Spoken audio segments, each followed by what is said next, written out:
The state of depression was so profound and so overwhelming that I felt completely compelled that I needed to drop everything and understand what this is, how this can have such a power over a person, can render someone who was once competent to be totally incompetent and helpless. And in the process of kind of gathering myself and getting my life back together, I vowed to become a student of depression. And I went back to school for psychology, and I entered a PhD program ultimately.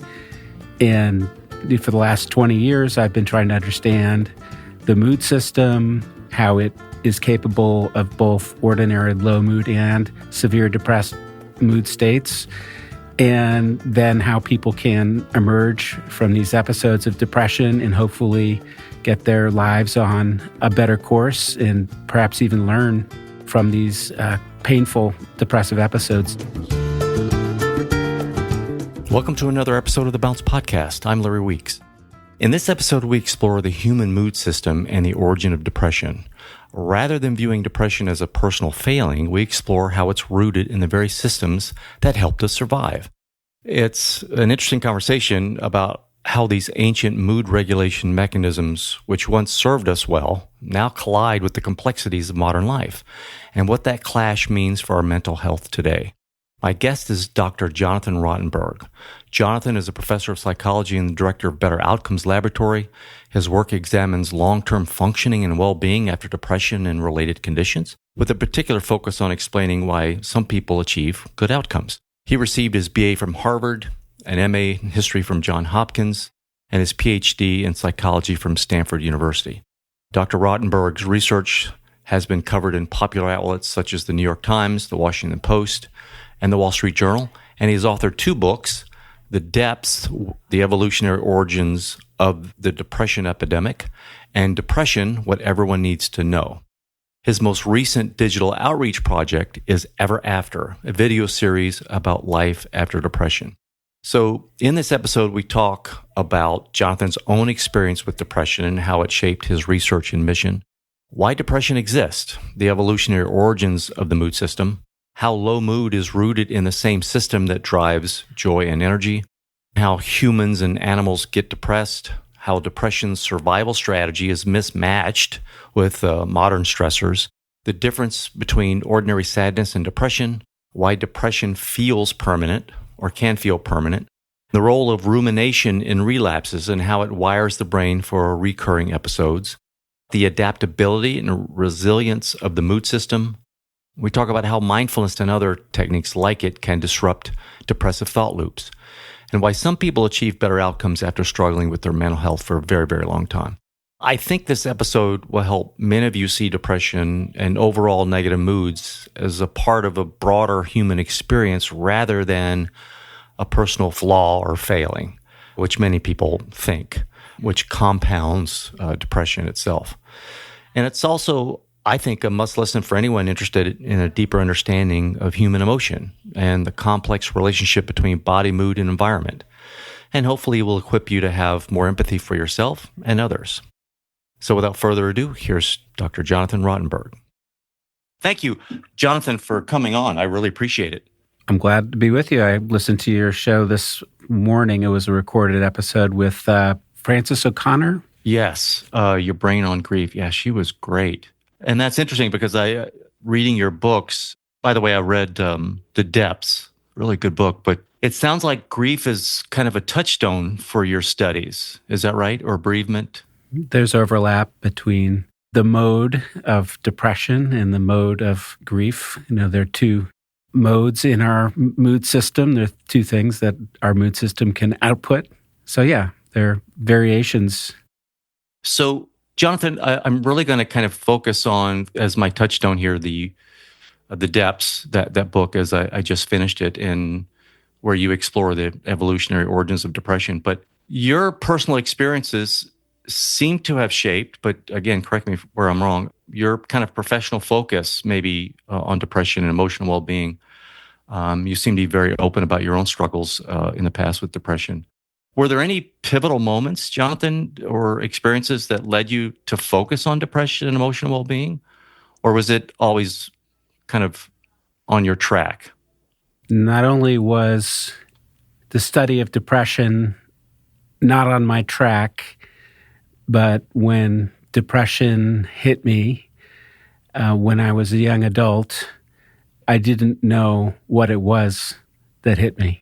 I didn't understand what depression was.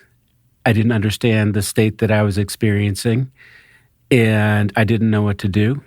And it was an incredibly long process to get diagnosed in the first place, to accept that diagnosis in the second place, and in the third place, to then understand what it meant for me. And it ultimately led me to drop everything that I was doing. And I had invested a lot in what I was doing. I was in a PhD program studying U.S. history, and I was several years into that.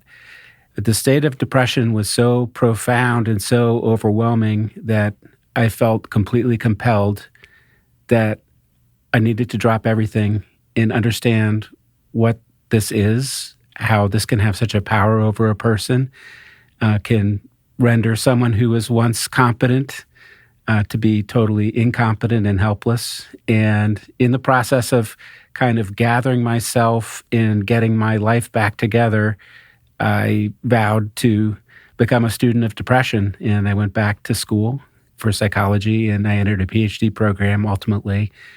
And for the last 20 years, I've been trying to understand the mood system, how it is capable of both ordinary low mood and severe depressed mood states, and then how people can emerge from these episodes of depression and hopefully get their lives on a better course and perhaps even learn from these painful depressive episodes. So for me, it was not something that I had on my radar, and it's something that I think a lot of people are kind of struck down unawares, thinking that they're invulnerable to depression, or they just simply don't understand what depression is.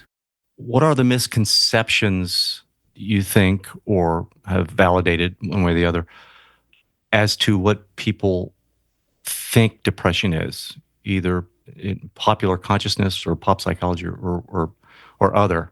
I'm assuming one would be it's some kind of brain dysfunction or disease, just from casual reading. But is there popular misunderstandings of what it is? I think the reason I was unprepared for depression is the same reason that a lot of people are unprepared for it, because I think when we talk about severe mood states, people don't understand the difference between ordinary sadness and clinical depression. So people experience all kinds of small setbacks. Maybe they wanted to get a raise and they didn't get a raise, or maybe they wanted a better birthday present, or maybe their sports team didn't win the championship and they feel sad and disappointed about that.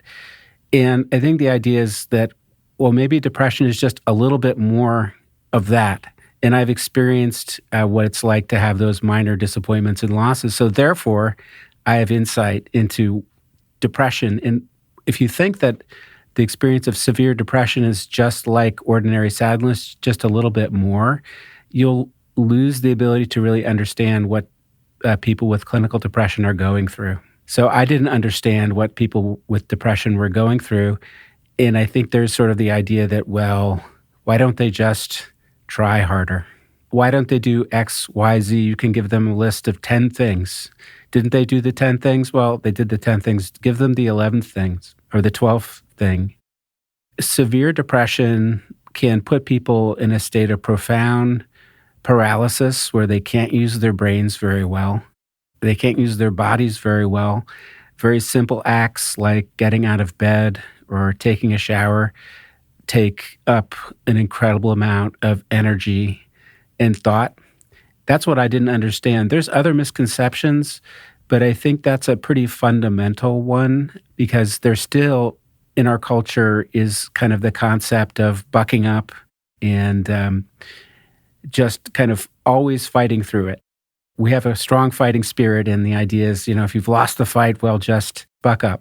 And that really is not very effective once people get into the more severe mood states. And that was certainly where I was for at least 2 years. I want to talk about the book, The Depths, because you seem to define it to a degree in that book. And there's another book that's, I'm losing the title. But I've had some other guests talk about depression and specifically modalities of treatment like ACT or CBT or, some other modalities. And the guests were great. But we were talking about mitigating or methods of dealing with depression, which I do want to ask you about and get into. But I don't think I've read a book like yours where it offers a thesis as to the origins of depression. It's an incredibly interesting thesis or a question to ask, like why do we get it? Are you the first to write about this in this way?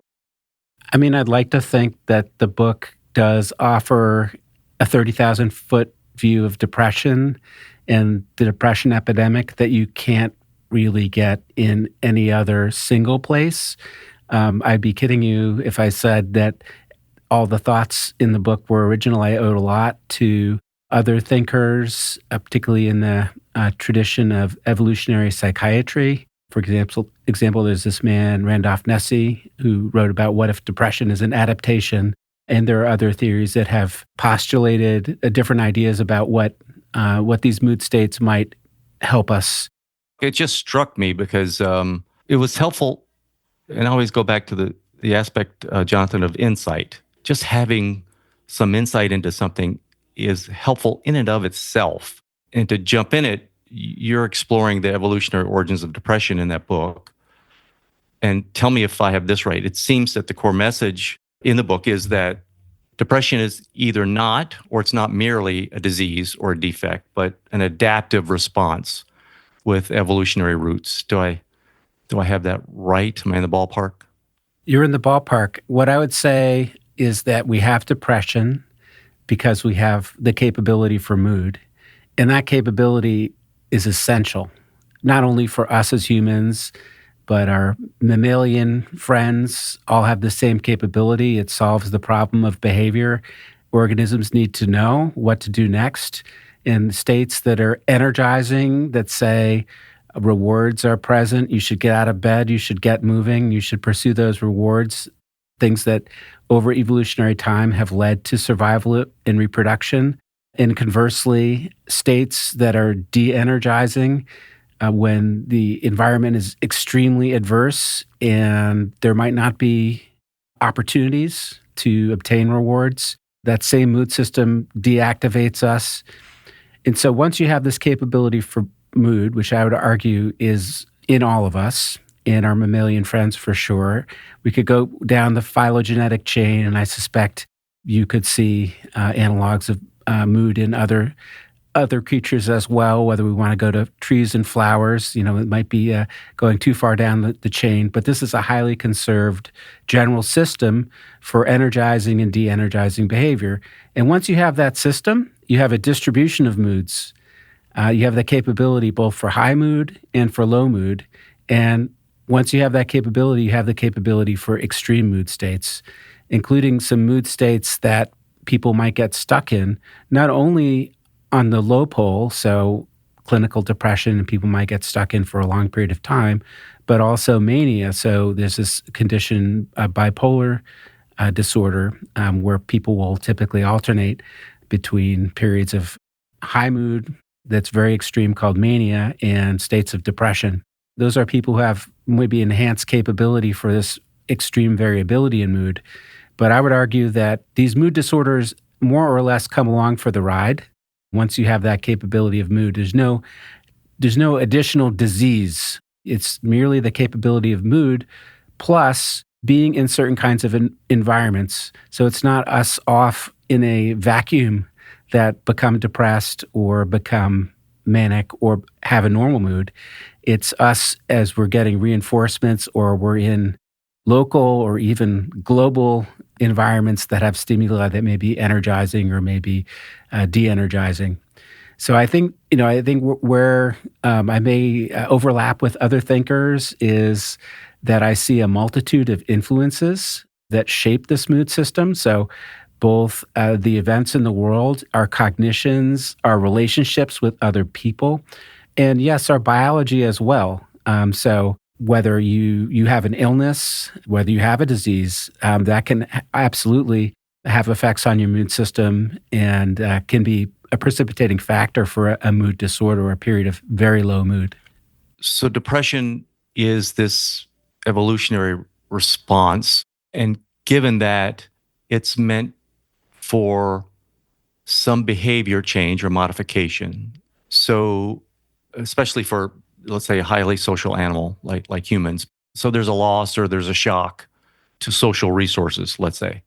Is it your thesis that it signals a possibility maybe of other losses, uncertainty about the future? And so it's best to hunker down and wait. Let's, at least for some time, let's just chill until something new comes about, and then we can get we can get out of the cave or what have you. And I'm oversimplifying, but is that the gist?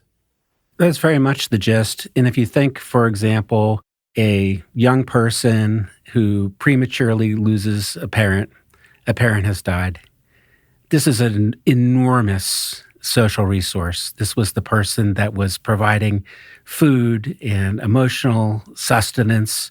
And when we form attachments, that projects into the future and the expectation that this person will still be around.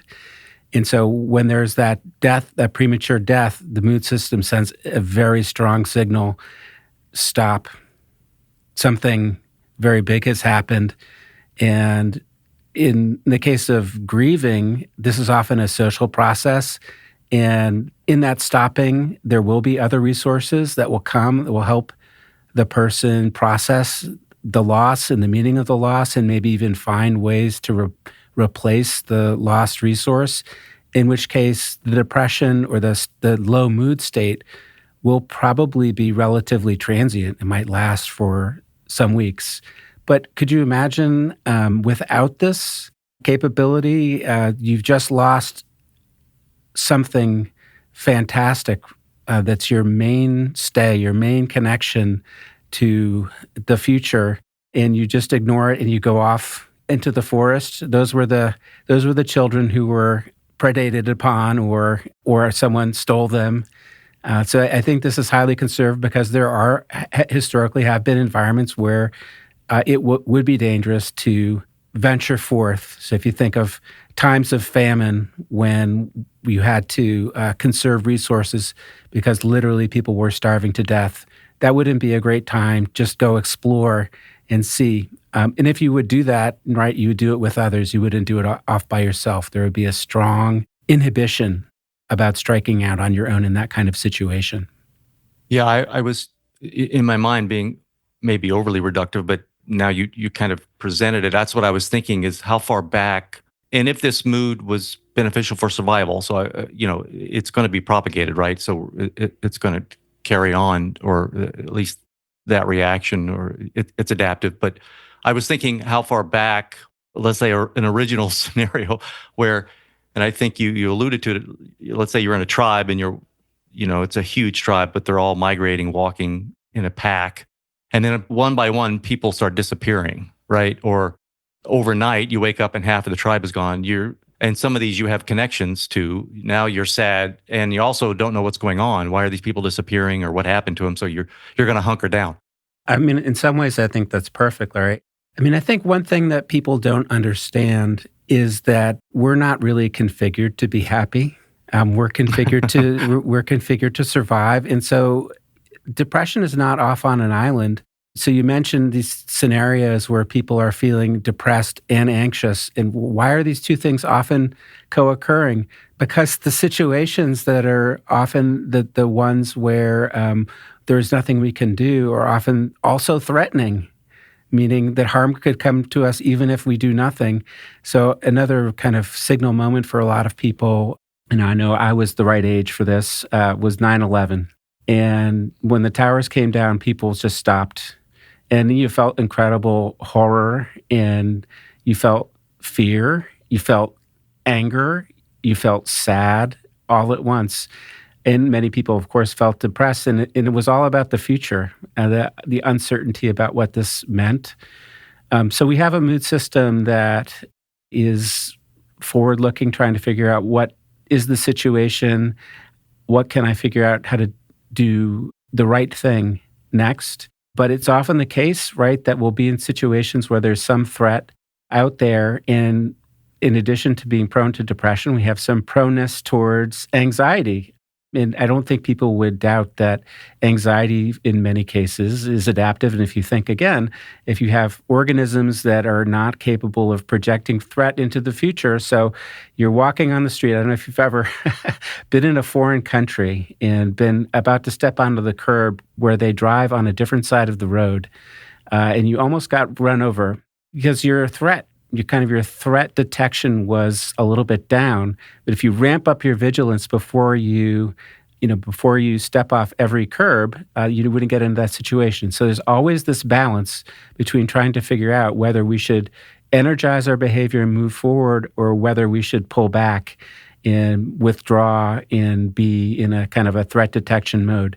And by the way, there's no perfect temperament, which is to say that people have a range of temperaments. That's not anything new. That's been true for a long time, that are viable, right? So some people they're more sanguine, they're less easily rocked. Maybe they're even act happy when bad things happen. And there are people who are dispositionally a little bit more melancholic and sour. And I have to say that given that the range of environments that we've operated under has varied considerably, we now have a range of temperaments that are viable, meaning that the human race will probably survive no matter what, whether we're in a kind of environment where I don't know if you know the parable of the grasshopper and the ant, but the parable is that it's winter is coming, and this ant is gathering food, even though, the weather is still good. The ant is gathering food, and the grasshopper comes by and says, well, why don't you come out and play? I'm going to play. And the ant says, winter is coming. And the grasshopper is having a grand old time and is really enjoying life, not gathering food, of course. And, the question is it better to be a grasshopper, a happy, carefree person, or is it better to be an ant, someone who is always fixated on bad things that might happen? They might not happen, but they might happen. And it really depends on the environment. If you're in a really harsh or threatening environment, it is probably better to be an ant. But if you're in a relatively benign environment, the grasshopper, maybe they were finding new mates and they were able to thrive in that more benign environment. And that's why we have in human beings a range of temperaments. Some people are a bit more prone to more severe depressed mood states, and other people are less prone, even though we all have the capability for mood.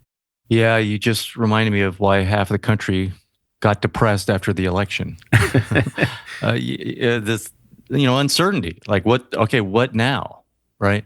So that's interesting, John. This is so fascinating, and I just think so helpful just to be aware of maybe how my hard wiring is kicking off. But let me ask you, from a standpoint of evolution, where we are now versus our ancestors, given that excessive guilt, suicidality depend heavily on language and self-awareness, could we say, or would you say that higher cognitive evolution creates more surface area vulnerable to depression? The biblical story of Adam eating the fruit from the tree of knowledge of good and evil comes to mind, right? I believe that is true. So I think I was talking about the mammalian brain and its capability for low mood. Humans are an evolved version of mammals, and some humans developed language, and written language in particular. And then this presented new opportunities for labeling mood states. And then we had a society that had relative plenty, and people have more time to use this language and to reflect on the ways that people might be feeling. And while these are incredible tools that enable us to conquer all of the continents, and now we're creating machines that are smarter than humans, these are tools that also can be trained on yourself. So my dog can experience an analog of depression. Cyrus can be upset that his owners are away, and he could be vigilant for their return, and he might not eat and he might not sleep during that period of time. But Cyrus does not hate himself. Cyrus does not have a litany of all of the reasons why he is a bad dog. Whereas I, in my depression, could lie awake at night, not merely not sleeping, but going over all of my failings and all the things that I probably will continue to fail at. And it is part of our capacity for self-reflection, to use language, and to tell a story. So an animal is conscious, but other species are not self-conscious, and they don't put themselves in the center of their story. And depression can become really bad when someone now has a kind of a violation of their story. And their story now is that they're a depressed person, that they're a failure, that they're a drain on society, and so forth. And again, Cyrus does not have any of these thoughts, though he does have low mood for sure. He's kind of a little bit insulated against the worst effects. So I think I'm agreeing with you that these incredible tools that humans have, their big brain, their capacity for self-reflection and language, have a kind of a double-edged sword quality to them. I was thinking, crudely, it's kind of the rent we pay for these big brains, right? The capacity for mood and the emotional scale kind of comes with this whole package. I meditate in my life, and I'm a very reflective person. So and I'm prone to low moods, and I've had depressive episodes in my past that were pretty severe. But I reframing it, Jonathan, has really helped me a lot. And your book also is helping too. But I've thought, when I meditate, that when these bad moods come up, or even depressive episodes, it's like I use them to kind of reflect back that, hey, I am alive, and and I have this brain that I've used for some wonderful things, but the emotion is coming with this bag of bones, and this is part of life. And I'm not talking about entrenched and I'm suicidal. I'm just talking about general low mood or what have you, versus seeing it as an anomaly. And I think that's what your book also presents to me, is that depression's not a personal failure, but it's the body, it's biobones, natural response. It's working. It's just in an environment that it may not be optimized for. Does that sound okay? Completely, yeah. No, I think that in addition to us having these tools that are potentially tools that we turn on ourselves, you could say similar things about our technology in our information environment that, again, are completely unprecedented in evolutionary history. So a 24-hour news cycle, genuinely upsetting things, you can consume those in large quantities 24/7. And, it's hard to know, as someone who's had depression, where the depressing world ends and where my depressitypic experiences start.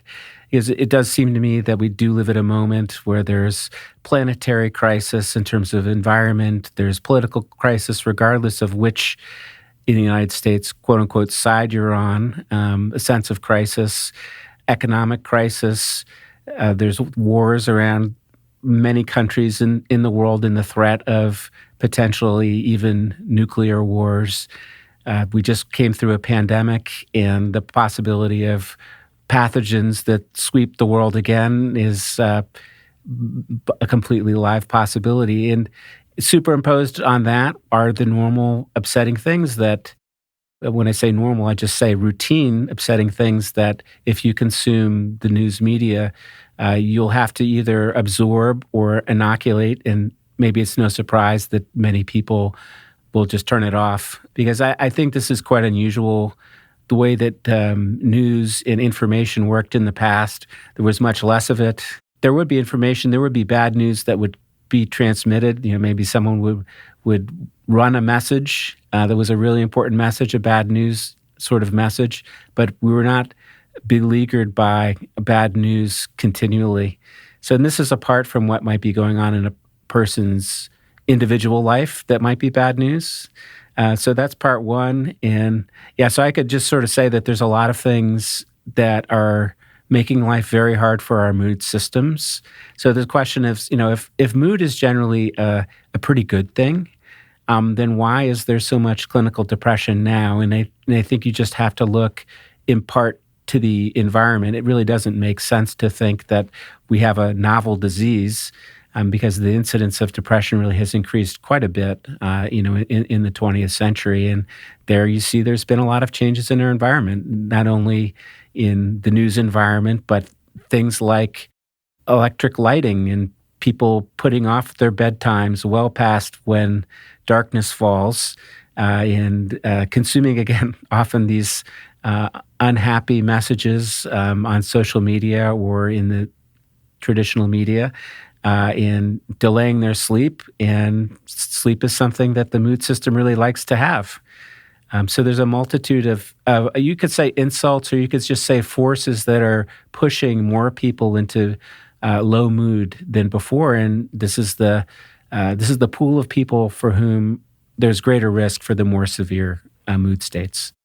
Yeah, the modern stressors often don't match our evolved kind of threat responses. I was thinking back to the example I gave where, you're in a tribe back when, and people are disappearing at night or throughout the day if it's a large group. But that's a proximity where at some point that ends. Either the people return, the person who's seeing people disappear figures out that there is a threat and then manages it, right? There's kind of goal-seeking behavior, or the actions are directly correlated to whatever that threat is. But nowadays, like email anxiety, some bad email triggers maybe the same physiological cascade as spotting a predator, but we can't run or fight. We're just sitting with these stress hormones or staring at a screen that further strains our system. So it's just this mismatch. Very interesting. So, Jonathan, I'd like to, and I hope this isn't too far afield of the track we're on here, but I'd like to talk about bidirectional relationship between the body and mind, because it does relate to the physiology of what happens, that physiological activation, like a change in heart rate or hormone levels, nervous system arousal. I'm assuming it's my understanding that can precede conscious awareness and influence our emotional states. So maybe I'm talking about embodied cognition or something. But I also had Lisa Feldman Barrett on the show, How Emotions Are Made. And she talked about how we construct our emotions. And I'm always thinking about, Jonathan, what comes first here, the chicken or the egg? From a standpoint, is it a feeling first or sensory aspect, and then thinking about that feeling? And that's why I'm saying maybe it's bidirectional, but I'd love your opinion. So for me, like if I find CBT, cognitive behavioral therapy, it works wonders. I think it's great, but sometimes it's not helpful when I'm working on the thought level, because Jonathan, I'm more and more convinced that, or I should say I'm not convinced that thoughts are where it all begins all the time. So I wonder if it's more likely that my physiology gets triggered and then activates some state in search of a story. I'm using Tony Robbins' state theory here.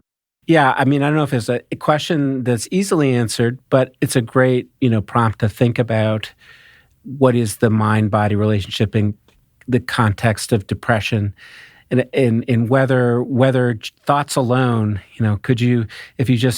they used to have this thing called, it's not used very much, the Velton mood procedure, where people would just read a bunch of depressing phrases. So these are sort of like the greatest hits in depressitypic cognition, like I'm a failure, no good, and so forth. I can read those statements. Maybe I could try to believe them, but if I just say those statements out loud, it's really not going to get me into a clinical depression, obviously, and it's probably not going to do very much. Whereas if you start with the body, for example, if I have a severe headache or I have a burn, those states will cry out, as you said, for a story, but they'll connect to cognitions. So you'll need to label this state. And fortunately, a lot of times when people have a headache, they say, it's a headache, it will pass, right? They don't wrap themselves into the headache and say, it's my failure as a husband or as a father. But when you have bad feelings that could come from the body, so for example, when you get a burn, there's all kinds of cascades of chemicals that are fed into your brain and that essentially tell your body to stop behaving, to be more conservative, maybe even go to bed. And given that sort of seed bed, it may connect, if it goes on long enough, to really bad thoughts about the self. So it started with something in the body. And you could imagine someone has COVID. That's been much in the news. And sometimes people have a COVID that they can't shake. And as part of that, the person feels de-energized and low mood because the mood system is absolutely connected to the welfare of the body. If you're injured and acting out in the world would cause further damage, it makes sense that your mood system would want to de-energize your behavior. So the same thing when you have a pathogen like COVID. But I don't think in the first 3 days of COVID, people start thinking, I'm a terrible person, I'm a terrible father. But when it goes on, people become more and more invested in trying to tell a story, and also the self becomes involved. So I think this sort of speaks to the idea that there can be depressions that might start with the body, and then because we search for explanations, it makes sense, right? When you feel really bad, you search for a reason. There has to be a reason. And if you can't find a reason out in the world that's obvious, you start to think, well, maybe it's me. I'm the reason. I have failed. I have done something wrong. That's my default. I don't know if it's my left hemisphere jumping out. So I'd love your opinion on this. So I play tennis, Jonathan. I'm a big tennis player, right? I'm very competitive, whatever. But I read this book where this guy was saying, so that you don't choke, you should say, no feeling after a point. No matter if you won that point or lost the point, no feeling. It was just trying to take you out of the loop of thinking, right? The problem is, it seems obvious now, but I can't help the feeling. That whatever I'm feeling it.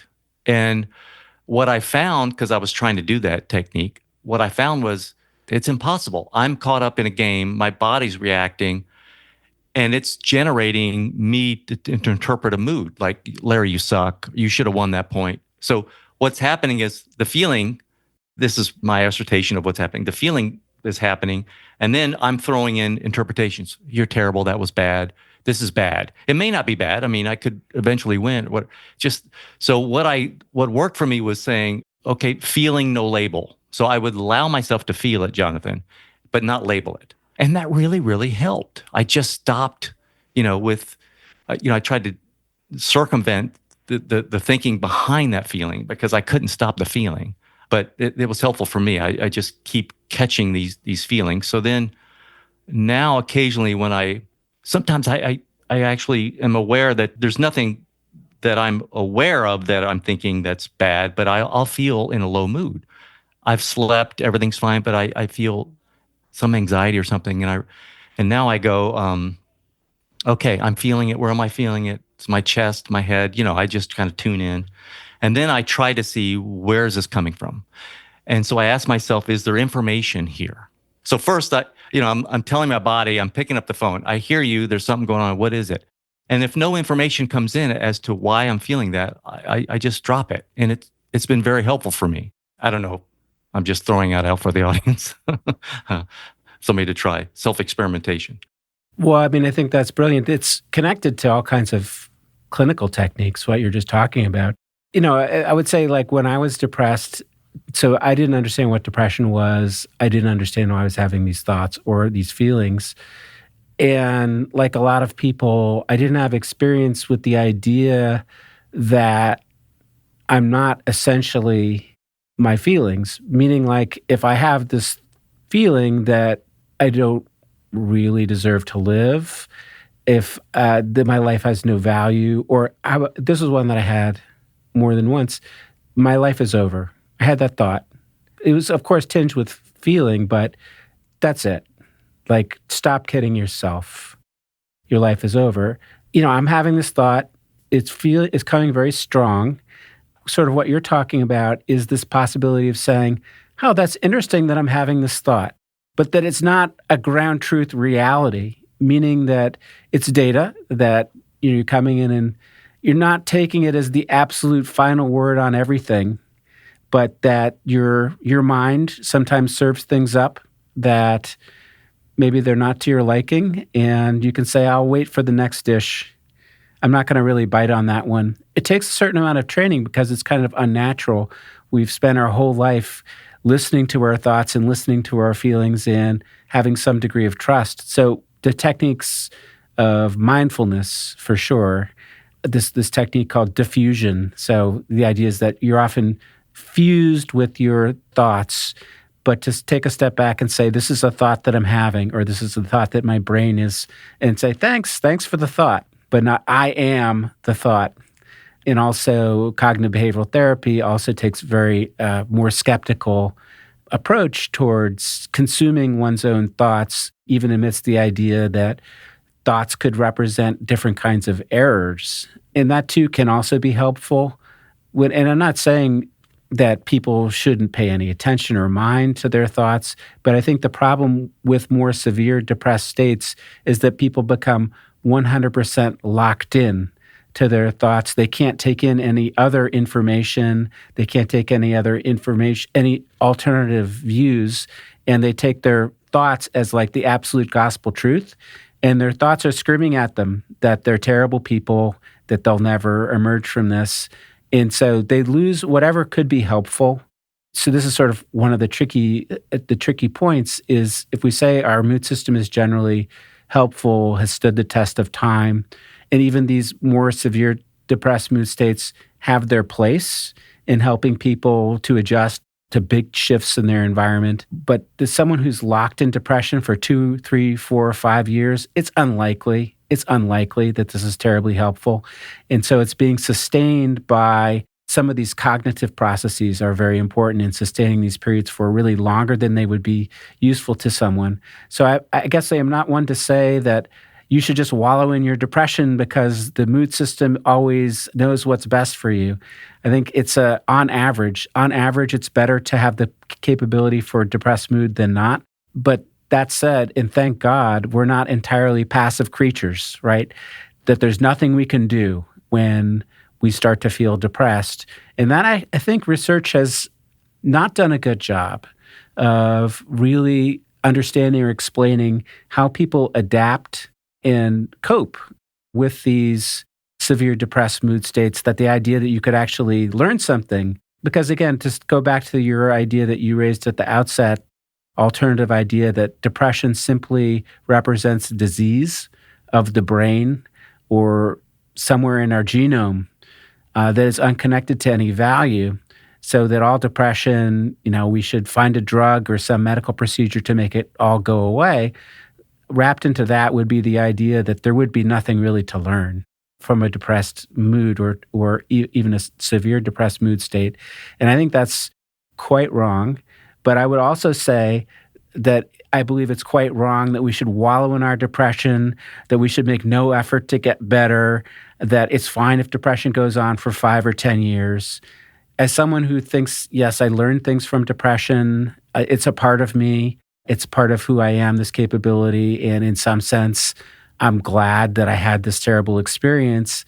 I still wouldn't wish it on my worst enemy. In general, I think it's good when we try to have these periods be shorter as opposed to longer. Yeah, one of the things that popped in my head when I was reading your book about, this evolutionary response back, that it's possible that it's just trying to get you to, okay, let's back off and let's shut down until we figure out what's going on, right? And how useful that is. I was thinking, okay, if that's the response initially that's going on, or the origin of this low mood that I'm having, I've got to be careful not to take big actions or make big decisions during, that mood trough, right? First of all, it was meant for reassess, and let me back off. So it just, to me, it was like another, because you've heard that before. People say you shouldn't, in a bad mood, make any kind of big life decisions. But it's pretty clear, it's like, if that's the purpose of depression, to reassess, just wait till that clears or your mood lifts before you make those big decisions. The other thing I wanted to ask you is, because you also talk about relapse and why some people don't relapse. Some people have very deep depressions and maybe even for years, but then they overcome that. And some never relapse, or some recover better than others. I was thinking about rumination and wondered, is that the largest risk factor for relapse is rumination, or somebody who's just prone to ruminate, or thought loop? Is that a critical factor in relapse, or just part of the depressive mood state anyway? I think that the cognitive piece is important in relapse.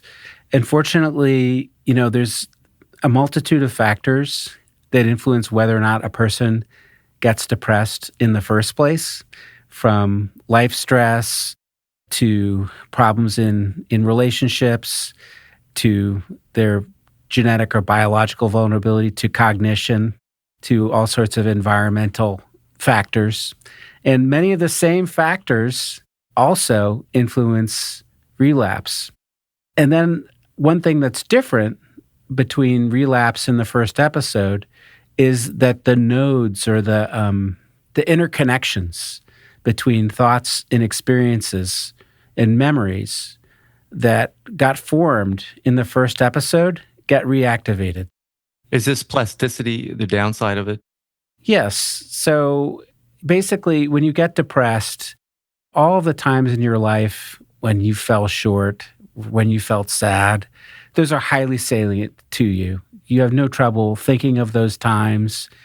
And the times when you did the right thing and were the hero, those drop out of your story. And it's actually kind of amazing that when people get severely depressed, they literally cannot remember times in their life when they felt okay. And I was that way as well. There were times when I forgot what it was like to feel okay. I didn't remember what I was like. I felt cut off from that person.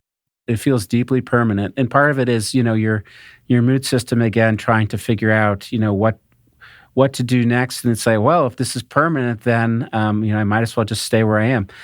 But one thing that happens is that there's all these things get elaborated during depression. So it gets kind of deepened in the person. And so when they have triggers, things happen in their life, or they start having thoughts that are very similar to a time when they were depressed, it's a little bit easier for this whole mode to get reactivated. And so that's why sometimes once the person has had an episode, it can be a little bit easier, even though many people only have one episode. Once people have had multiple episodes, it seems that it is easier for episodes to get reactivated. And part of it is there's a kind of internal wiring where this is just a mode of the mood system the more time the person spends in depression. And so I think people who have chronic depression and people who have multiple episodes of depression, they need more help. In the research community has kind of done a disservice, in my view, to depressed people by really studying depression as a monolith and not really making enough distinction between people who have single episodes, which are probably about half the people who have depression, many of whom get better on their own, many of whom I believe learn quite a bit from their depression and may in some sense be better off, versus those who have recurrent depression who may struggle with it. And it doesn't mean that those folks won't ever get better or won't ever have an end to their depression, but they need more help. But the research community has tended to treat depression as something of a monolith, whereas I too see those really as two separate kinds of depression that we would be well served by separating them more in our research, in our treatment protocols. You write that there's an important lesson about the mood system and that it typically has natural resilience. Do you mean by that the mood system is naturally resilient, is that if left alone, generally, it's just going to pass or resolve itself or flow through someone? For sure, in a couple of different senses. One is, it is generally the case that depression is self-limited, meaning that even the most horrible depression will eventually end. Part one. Part two, it's resilient in the sense that ordinarily, even when people are in severe mood states, they're usually brief-lived. So, imagine you have a horrible fight with your spouse and you know, having horrible depressive thoughts and just my life is ruined, whatever it may be. And then for whatever reason, I mean, it can be an endogenous reason or the situation changes. If you say in the moment, how long is this mood state going to last? People tend to mispredict and they tend to overpredict on both the good side and the bad side. It's going to let, you mean that they're predicting it longer than? Yeah. So someone takes a test, for example, a student who's very anxious about their future, and they say, if I get a B on this test, and you ask them, so what are you going to feel like? They say, I'm going to feel horrible. I need an A. And then you ask them, so and how long are you going to feel that way? I don't know. It's going to be a long time. So they get the B, and they're starting it, and they still think it's going to last a long time. And generally speaking, people mispredict the duration of their emotions. The flip side is also a little bit sad. If someone is looking forward to something, like their team winning the Super Bowl, the Stanley Cup, and you ask them, so if your team wins the Super Bowl, how are you going to feel? You can say, I feel phenomenal. Well, how long is it going to last? Oh, I'd say like 2 or 3 weeks. And then you actually follow up with the people. They generally mispredict, meaning that the mood state actually doesn't last as long. And it's partly because if you think about a mood system that's forward-looking, most of these events don't actually have long-term implications for well-being. So the B on the test, the person maybe thought that, if they fail, they get a B, it's terrible. But in fact, it turns out that their academic life will go on and they're not dismissed from college. They'll get a job and so forth. And the same thing on the positive side. You think that the event is going to change your life in some way, but the truth is, even if your team won the World Cup in soccer and we adapt. Yeah, it's amazing. Well, I think I would even use the pandemic as an example of a world-changing event. If you told people in a couple weeks there's going to be a pandemic, and if you don't have an essential job, you're going to have to stay in your house. And if you go out, you're going to have to wear a mask. And if you go out in your house, you could get sick and die. People that you know might get sick and die. And there's going to be great uncertainty over how long this is going to go on. And we really don't know because this hasn't happened in 70 years. So, and tell me, how are you going to feel about this and how long is this feeling going to go on? I was amazed how quickly people adapted to not being able to go out, to having to, basically act like they're infectious disease vectors with a potentially deadly virus and so forth, and it's uncertainty. I'm not saying it was a happy time by any means, but I would say that there was a general tendency to mispredict, and that's just, it really is a testament to I would say that in general, our mood system is very forward-looking and is incredibly adaptable, and by and large, these really strong mood states don't last, and that's in part, why we call them mood disorders when someone is in a really, really, really strong mood state for a really long period of time. And Jonathan, to me, that's very, very hopeful. So again, I go back to the benefit of just having insight. That's helpful because those that are listening, if you are depressed at the moment or having very, very low mood, just know that even though it doesn't feel like it, know that it's not going to last as long as you probably are predicting. And I've actually, I try to recall that for myself. Like, Larry, you've been here before, and it just always feels so permanent when it's not. And also, Jonathan, talking to you about this mood system and the aspect of being a human, this ability that we have to adapt is a blessing and a curse, right? It's like this functional brain that I have is so great, but it works differently. But because I remember thinking, I was commuting, Jonathan, like 2 hours a day for a job once. And I told myself it was going to be temporary. I was going to move, but I never did. And I thought there's no way I could handle the 2-hour commute. I went 3 or 4 years. I just adapted, So that's, on the one hand, a difficult circumstance can be adapted to. But the other hand, if I have a great experience or let's say I live by a lake, that same capacity is going to mute how much I love this lake or appreciate it just because I adapt. It's deeply true. I agree. I mean, I guess it's a glass half full, glass half empty kind of thing, this capability for adaptation. And I think there is some, if you can try to see things afresh So in terms of like appreciating the good things in your life, this is sort of this element of control, because I don't see us as just the passive consumers of our mood system. Even though a lot of things do happen outside of conscious awareness, we do have an ability with our cognition to change how we think about a situation. Let me just give you an example that probably is going to hit listeners this time of year. People are traveling, and you always hear about the multitude of frustrations with traveling, people not getting to their destination on time, the possibility of a delay, being crowded, and things like that.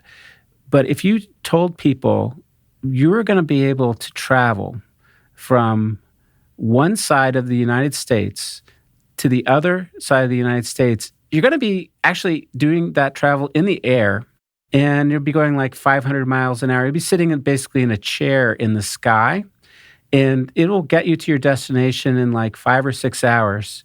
To someone who was living 100 years ago, before the invention of flight, their jaw would fall on the floor. And so we adapt sometimes to these kinds of miracles, like the ability for us to have a conversation with you in a different location, but we don't adapt to the small indignities of, I didn't get the seat that I wanted in my chair in the sky, or the food, they're not serving food. So this is kind of a blessing and a curse, our ability to, when we, and this maybe is why material comfort isn't as much, it's not as much of an insulation against depression as you might think, because we have all these wants, have some needs, and we also have wants. But the wants are, in a sense, limitless, because we can always want more. But if you start again back to what can you do to feel less depressed, or maybe appreciate the things that you have, if you temporarily wipe the slate clean and say, well, imagine if I lived in the 16th century or the 15th century, and if I lived in another country now where you don't have a fraction of the goods and services that I have living, say, in the United States, that can really be a way that people can extend this kind of period of adaptation. Because otherwise, I think it is easier to focus on the novel things that aren't to your liking.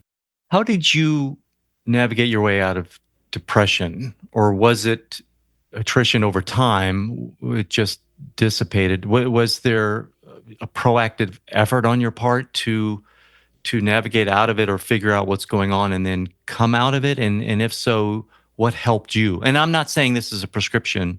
As we talk about modalities or therapies, I'm not saying it's a prescription for everybody, because I know one size doesn't fit all. So I've suggested in talking with you that there's a multitude of roads into depression. There are also many roads out, and I think that is both realistic and hopeful.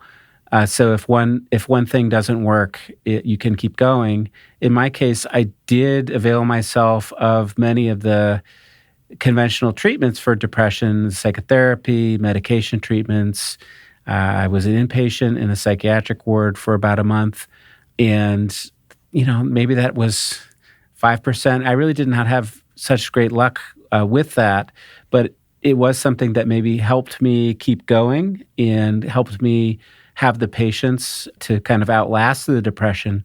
Probably what was more decisive was reorienting my life, understanding that I was really suffering greatly and that I needed to better understand what was happening to me, and that if I could understand that, maybe I could understand depression in ways that ultimately made my experience more valuable to other people. So it was a slow process by which I got my mind back in shape to be able to read books and have original ideas. That going back to school and reinventing myself was part of getting better, grinding it out. Another part was proceeding with a romantic relationship. My wife, I don't know how she stuck with me. Honestly, I was so difficult, and I was so broken for so long. You met her during the depression, or were you already married? I was not married. You're just going to think this is absolutely bananas.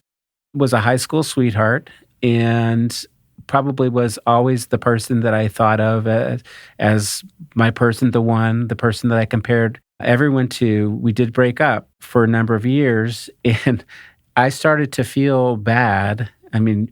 Please, any interpretation. It's so easy to interpret this. Right around the time that I went out to visit her, she was then living in California. I started to have these strange feelings right around that time. And they were very physical feelings, not like a romantic feelings, but there were bad feelings. There were anxiety kind of feelings, and also strange physical sensations that were part of how my depression presented. So then she moved from where she was in California to the East Coast to be with me. And I continued to struggle, and it didn't get better. And that's where the whole adventure of getting diagnosed started. So she stuck it out with me for some years. And again, like doubling down, we got married, and I was depressed at my marriage. At the ceremony, a lot of people didn't know. We really, a lot of us just didn't know what to say. She was let's just double down again. She was pregnant at the wedding. It was a lot. She wasn't showing. Again, practically no one knew. I remember being super depressed on my honeymoon and being just totally exhausted. But I do think that perseverance through that relationship, and when we talked about, she's now talking about Sophie, my 28-year-old daughter. But like at the time, it seemed absolutely crazy to bring this baby into the world.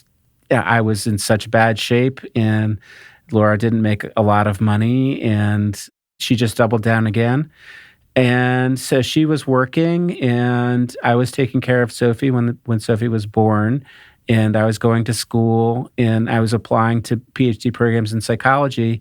And I think I just gradually kind of put one foot in front of the other. These were all things that were highly meaningful and purposeful. And ultimately, I just kept moving towards that. I remember at some point a therapist telling me that he thought it was a good move that I was going to study psychology. It was like his spider sense. And I think, this whatever the factors were that triggered my depression, it did gradually subside. I do think some of it was linked to a very strong investment in career and success. I saw myself as someone who was like smarter than other people, and I think I was very arrogant.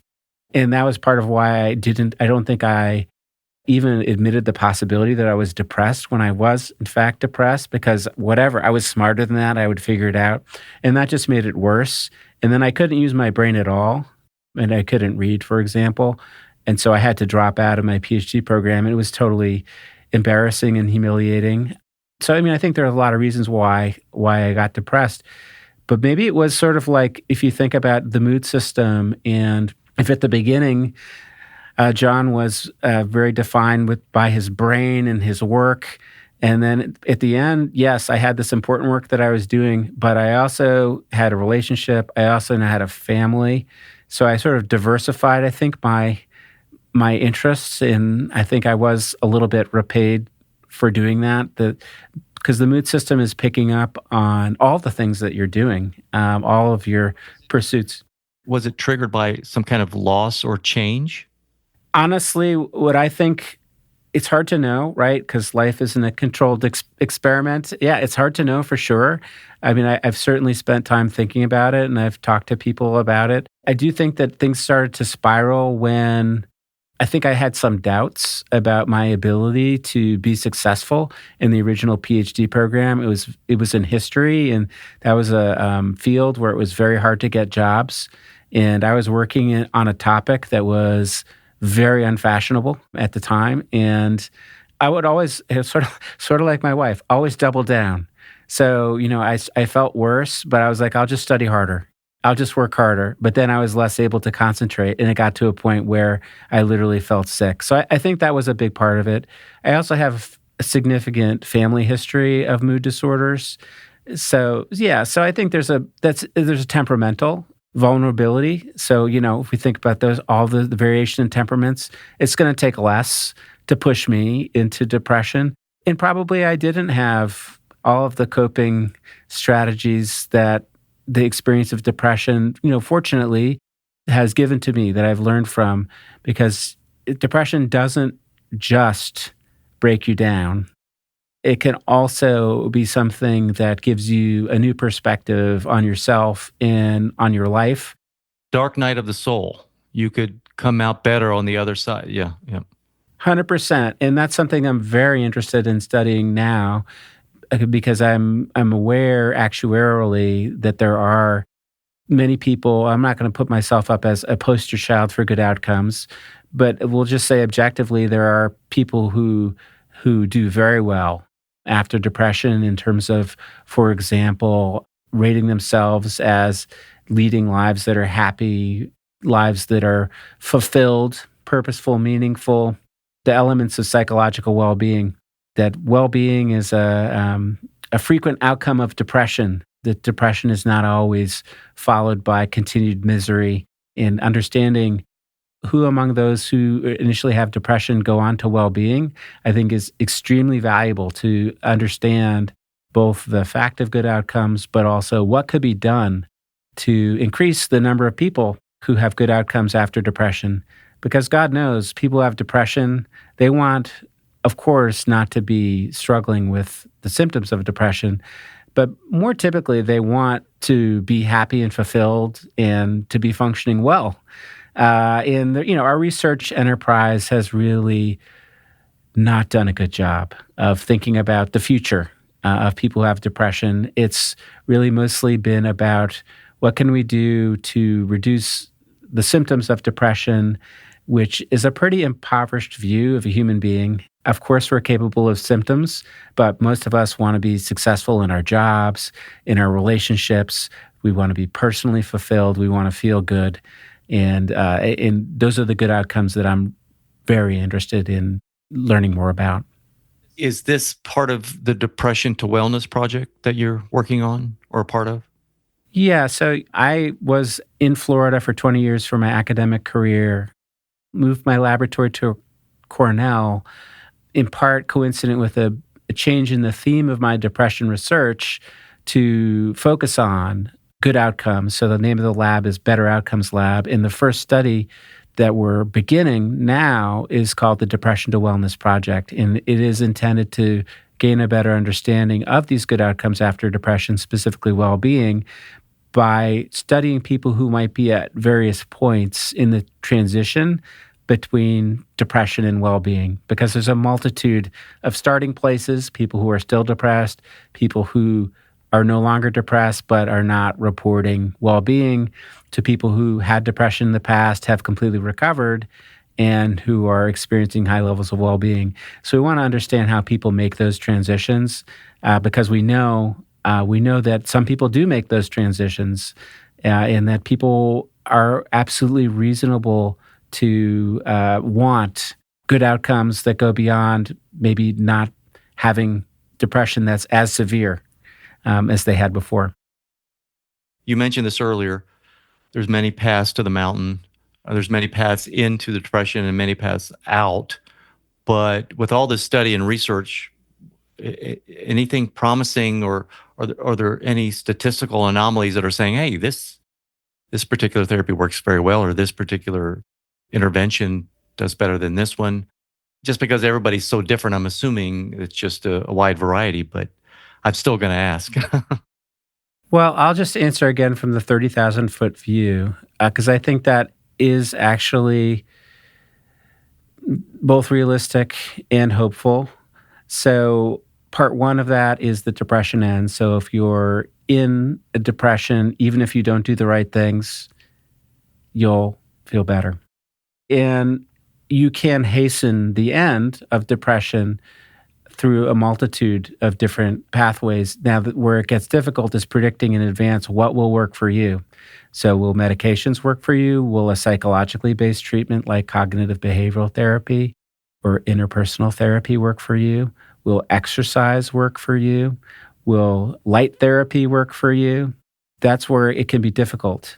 Many people, though, do get better on their own, meaning through their own resources, their own friend network, their own confidant, their own spiritual advisor. But what we really need more research, one, on people who have the recurrent and chronic depressions, because they do need more help, less likely to get better on their own. In the work that I'm currently embarked on in understanding good outcomes, I believe that this could be quite useful towards applying the knowledge learned about the pathways out from depression to well-being. And again, we're at in that work, we're really at the hypothesis stage. And I could share with you some of the hypotheses, right? So some of them aren't terribly interesting. For example, we think you're more likely to achieve well-being after depression if, for example, your initial depression was brief or wasn't terribly severe or wasn't terribly complex, meaning like that. That seems intuitive. Yeah, right? yeah, that could be part of it. Or maybe your social support network is very strong, right? That would be another one. Or maybe socioeconomic and demographic factors. I wouldn't think that money would hurt, right? So if you have resources to pay for things that can enable you to get back on your feet, to maybe make some of the problems go away with money, that probably is somewhat correlated. Then there's all of the biological factors. It could be that some people don't have as strong a biological vulnerability. Again, maybe that's not quite as interesting. Well, getting sleep. Yeah, the parts that people really want to know about, because this is the news that you can use, are the behavioral and cognitive pieces, right? And so again, hypotheses. My hypotheses are that certain ways of processing the experience of depression. So, for example, trying to extract from the experience something that represents learning, right? So that I'm not just thinking that this depression was a total waste of time and signifies that I'm a useless person, but in fact, it taught me to be more compassionate towards others, or it taught me to be more compassionate towards myself, or it taught me that there were many things in my life that weren't paying off, and I discovered a new vocation or a new avocation that it's much more rewarding. And if I didn't have my depression, I wouldn't have learned that. Those kinds of learning, I think, are going to end up being very important. And then more mundane things like habits. You mentioned sleep, right? So taking care of your body and your mind by sleeping well, eating well, getting out in nature, 100%. Walking, yeah. Spiritual practices, but these are the good things because they're more subject to human control. And sometimes depression drives you to these things. If you're looking for answers, all of a sudden spiritual practices and you're gonna. I don't know. For me, I could see how those things drive, and this is the good thing of it, right? It can make you seek out these different behaviors if you haven't been. Right. So the interesting thing is, in my research, we've documented that there are good outcomes. So, in national samples, we've been able to analyze data showing that, for example, if you look 10 years after an initial depressive episode, there'll be that 10% of people who not only recover, but are reporting very high levels of well-being. But now we're interested in the why piece of it. What explains these good outcomes? And that's where all these hypotheses come into play. And the question of which among all these factors is going to be the most decisive. So in this depression to wellness study, we're not able to test everything, but we're able to kind of put our money on some of the big possibilities, and we'll follow the story where it leads, right? So we may find that some of the things that predict good outcome are not what we expected, and we'll follow up. That's what I like about the research, that this is a relatively new area. Of course, people have been studying depression for a long time, but it's mostly been about, what predicts having more depression? Occasionally, sometimes people will do studies of what predicts recovery, but I would challenge you to find studies of what predicts someone actually doing well, where doing well is good functioning, not merely like being able to get out of the bed and feed yourself and so forth, but actually being an asset, right? An asset to your community, an asset to your family, very happy in your relationships and so forth. So I think this research agenda is much better aligned with the hopes and dreams of actual patients and their families. And I wonder if, my own experience, as a patient and someone in the mental health system kind of ultimately led me to gravitate towards this kind of program because it seems intuitive. And whenever I talk to people, they say, well, we don't already know this? People aren't studying this? And I say, yeah, well, actually, when people study outcome, 95% of the studies just measure symptoms. Meaning like, if you didn't have symptoms at the end, then we're done. That's the end. 5% of the studies will measure functioning, which is really good to know, but pretty much 0%. It's not measured. Was it your book that was critical of the DSM or? The DSM, so the ways that diagnosis is made, I don't necessarily have such a problem with. What seems difficult to me is the very conservative nature of research that only thinks of a mental health problem in terms of the symptoms of that problem. So the DSM defines depression as these are the symptoms, but not also thinking more in the whole person. So you think of depression is symptoms, but it happens to a person. And each person has their own unique constellation of limitations and strengths, which can be something that shapes that depressive episode and whether people move forward. So people are definitely symptoms, but they're more than their symptoms. But unfortunately, research really reduces not only depression, but the people who are depressed to their symptoms. And that is a somewhat impoverished view, I'm sure you would agree, of human functioning and human aspiration, probably more important. What is your view of medical interventions? And I was thinking of the evolutionary aspect of the reason low moods and depression, what have you, and that modern society, if I'm to lay low, I just want to shut things down. Well, the world moves on, and being shut down and sitting on my couch or laying down on my couch for a week is going to make things worse potentially, right? And so I was thinking of medical interventions like antidepressants as maybe guardrails to buffer the physiology of what's happening, the cascade, the brain chemicals, so that it just gives me a little room to go ahead and keep functioning until I can figure out what's going on, because it's not practical for me to stay in my cave, right, in the modern era normally. Does that make sense? So I was thinking, in that case, okay, maybe this is how antidepressants can help with functioning. It's not end all be all, but it may be just a little buffer or lift so I can deconstruct what's happening in my life. Sure. So antidepressants are a tool, and if you have more tools in your toolbox, the more likely you'll be able to build the kind of life that you want to lead. I think the problem can be sometimes that people, they act or they're led to act as if antidepressants are the only tool. And even the ways that people are prescribed and use antidepressants can sometimes put people in an incredibly passive state, meaning that someone is rushing to my aid and I just am waiting for my brain to change and nothing further must happen. I mean, that's an extreme kind of characterization.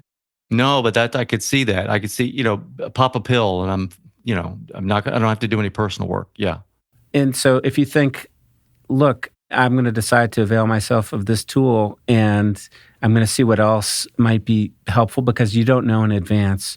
And I think that people are often, when they're getting a medication, they're at their really most desperate moment. And you can't blame someone in psychiatry saying, okay, I have a pill for you. They're trained to give people a pill, and they're also trained to give people that breathing space, that hope that, help might be on the way. But they don't necessarily, in part because our system of care, these clinical contacts are so terribly brief. It's hard to get more than, 15 minutes for a medication maintenance kind of visit. It's very hard to attend to the whole person. And I'm quite confident that our mood system is not only about one neurotransmitter system, but it's about a whole person and the transactions that they have with the world. And you can tweak that. You can treat that with many different chemicals, but I'm not surprised that medications often don't do as much of the work that people hope they would do. They can be helpful. They can be a help. But right now, it does not seem like there's very much going on in drug development, even though there's, depending on how you count, 26 different antidepressants. That has kind of plateaued. So we have a tool, we have medications. It's very difficult to know what medication or combination of medications.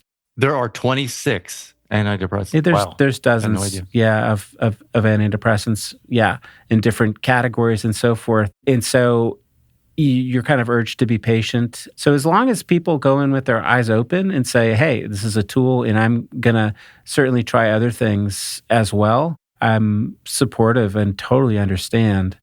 But sometimes people use it as the entirety of their process for getting better. And that may not be in their long-term best interest.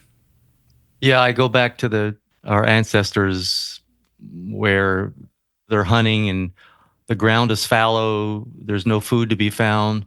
That could be depressing, but you need to find different ground. You need to move and look for where the food is, and you need to take action. So it would be very detrimental. You'd be ignoring this helpful signal if you didn't move on, right? And you wouldn't survive. So there is an aspect of depression we need to listen to. What's going on in my life, right? What is this? What is it saying or telling me, if anything? I believe so. I believe that is true. Jonathan, thank you so much. Is there anything that I didn't ask or bring up or mention that I would be remiss to leave out? I would say if people are curious about the work that we're doing, they should visit my laboratory website, Better Outcomes Lab. You just Google that term at Cornell University. We're super proud of the work that we're doing, and before too long, people could volunteer to be research participants, but they could also read about the papers where we discovered the prevalence of good outcomes in the U.S. and in Canada. And I'm going to point people to the book and your books. I'll also put them in the resources page when I post this episode, Jonathan. Are there any other resources or sites, links we need to give people? Jonathan, thank you so much. This was a good conversation. I really appreciate it. Thank you. Thank you very much. It was great being your guest. Well, that's a wrap. Thank you for listening. If you enjoyed it, do share it with your friends and on your social platforms. Big thanks to Sam Williams, my audio guy, and the beautiful bumper music you're hearing is Michael Petrovich's Bella Luna. For all my show notes or resource links, visit LarryWeeks.com, and we will talk again soon.